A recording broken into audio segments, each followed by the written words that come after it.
Imagine waking up in a world where the pillars of faith, tradition, and morality that once anchored society have crumbled.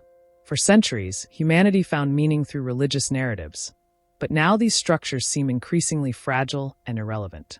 In this void, where does one find purpose, identity, and direction? This was the question that haunted Friedrich Nietzsche, one of the most provocative and misunderstood philosophers of the 19th century. Nietzsche's declaration that God is dead was not a statement of literal death, but rather a symbolic death of traditional religious and metaphysical beliefs that had shaped Western civilization for centuries. The death of God, according to Nietzsche, signified the collapse of the moral framework that had given human existence its meaning. The resulting crisis of meaning and values, Nietzsche believed, would be the defining feature of modernity, and it was up to individuals to navigate this godless world and create new values.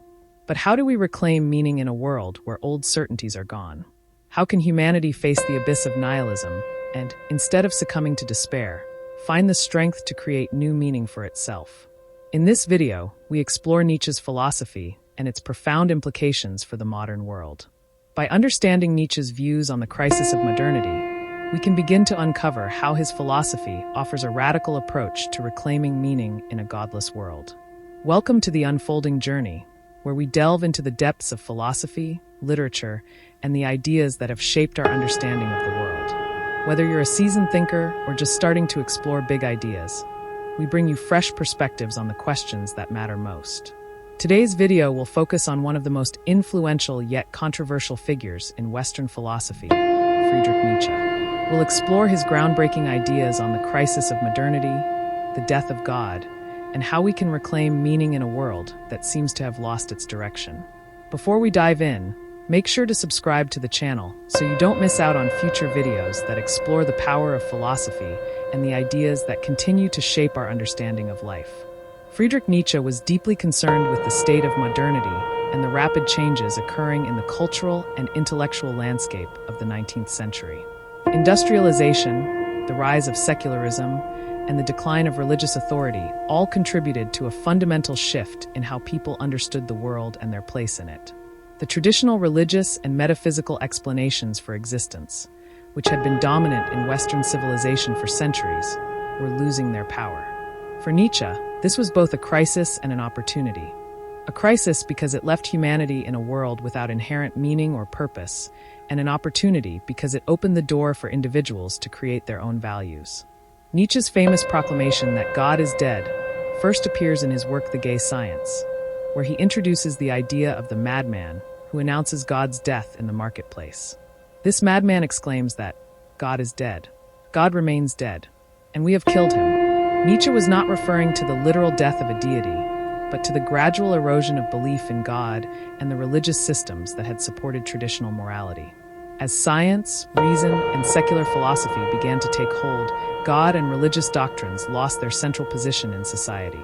But Nietzsche did not see this as a cause for celebration. Rather, it signaled the onset of a profound crisis, a crisis that would define the modern age. Without God and the moral absolutes of Christianity, the ground beneath human existence began to shift. Nietzsche believed that the loss of religious faith led to a moral vacuum, where traditional values, such as good and evil, lost their meaning and grounding. In the absence of divine commandments, humans were left to navigate a world without objective meaning. This crisis, according to Nietzsche, was not just a religious or philosophical issue. It was deeply existential. Without a transcendental source of meaning, people would be left with nothing but nihilism, the belief that life is ultimately meaningless. Nietzsche famously warned that nihilism was a dangerous consequence of the death of God, as it could lead to despair, hopelessness, and a loss of direction. In a world devoid of divine authority, humanity faced the daunting task of finding or creating meaning on its own. Nihilism, for Nietzsche, was the inevitable consequence of the collapse of traditional belief systems. When the divine order is no longer believed in, all values, ideals, and meanings that were once derived from it lose their foundation. For those who were unable or unwilling to confront this reality, the result could be existential despair. Without a higher purpose, without objective values, what is left? In Nietzsche's view, this is the abyss that many people fear to confront. Nietzsche believed that the rise of nihilism had already begun in his time, as people were increasingly disillusioned with the institutions of religion, politics, and social norms. In a world without God, Nietzsche saw the potential for a deep sense of disorientation and loss. Individuals who were no longer able to rely on traditional belief systems were faced with a terrifying realization. If life has no inherent meaning, then it is up to each person to create their own meaning. But Nietzsche's view of nihilism is not entirely bleak. While he acknowledged the destructiveness of nihilism, he also saw it as a necessary step toward the creation of new values. In other words, before one can create a new framework of meaning, the old frameworks must first be dismantled. This is the painful process of overcoming nihilism, facing the void left by the death of God and refusing to succumb to despair. If nihilism represents the crisis of modernity, then the concept of the Übermensch, often translated as Overman or Superman, represents Nietzsche's solution to this crisis. The Übermensch is an individual who has transcended the nihilistic void and created their own values, independent of traditional religious or societal norms. For Nietzsche, the Übermensch is the ideal type of person who has embraced their freedom and responsibility to create meaning in a world that is otherwise indifferent to human existence. The Übermensch is not merely someone who rejects traditional values. Rather, it is someone who affirms life in all its complexity, including its suffering and challenges. Nietzsche believed that true greatness is achieved by those who are willing to embrace life in its entirety and who reject the comfort of easy answers or conventional morality. The Übermensch is someone who creates their own path, even if it means going against the grain of society or tradition. The Übermensch is also characterized by what Nietzsche calls the will to power, the fundamental drive that motivates human beings to overcome obstacles, assert their individuality, and create their own destiny. The will to power is not just about dominance over others, but about mastering oneself, embracing one's potential, and shaping one's life according to personal values. In a godless world, the Übermensch represents the possibility of reclaiming meaning and purpose through personal strength, creativity, and self-overcoming. Another key concept in Nietzsche's philosophy that speaks to the crisis of meaning in the modern world is the idea of eternal recurrence. This idea asks us to imagine living our lives over and over again, exactly as they have been lived for eternity. Nietzsche challenges us to live in such a way that we would gladly embrace the eternal recurrence of our existence.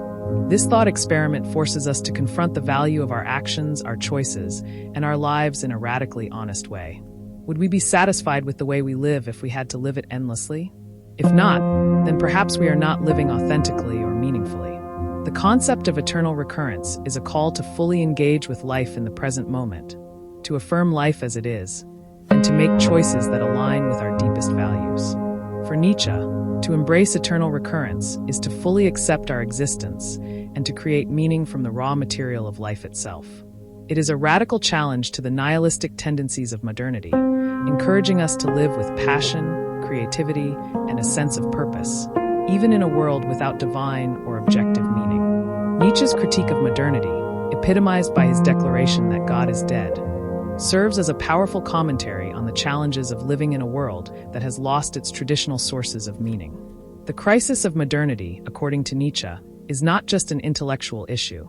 It is an existential one that demands a response. In a world where old certainties are fading, humanity faces the task of creating its own values, meaning, and purpose.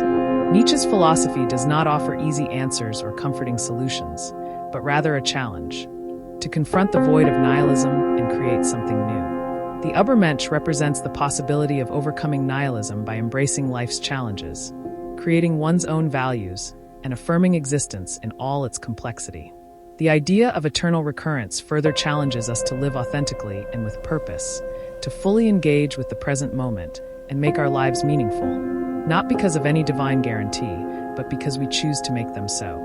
In the godless world Nietzsche describes, the task is not to succumb to despair, but to become the creator of meaning, to embrace the freedom and responsibility that comes with living in a world without inherent meaning, and to affirm life itself. If you've enjoyed this exploration of Nietzsche's ideas on modernity and the crisis of meaning, be sure to subscribe to the Unfolding Journey channel. Every week, we dive into the big philosophical questions that continue to shape our understanding of the world. Don't forget to like, comment, and share your thoughts. How do you think we can reclaim meaning in a world that seems increasingly godless? Let's keep the conversation going.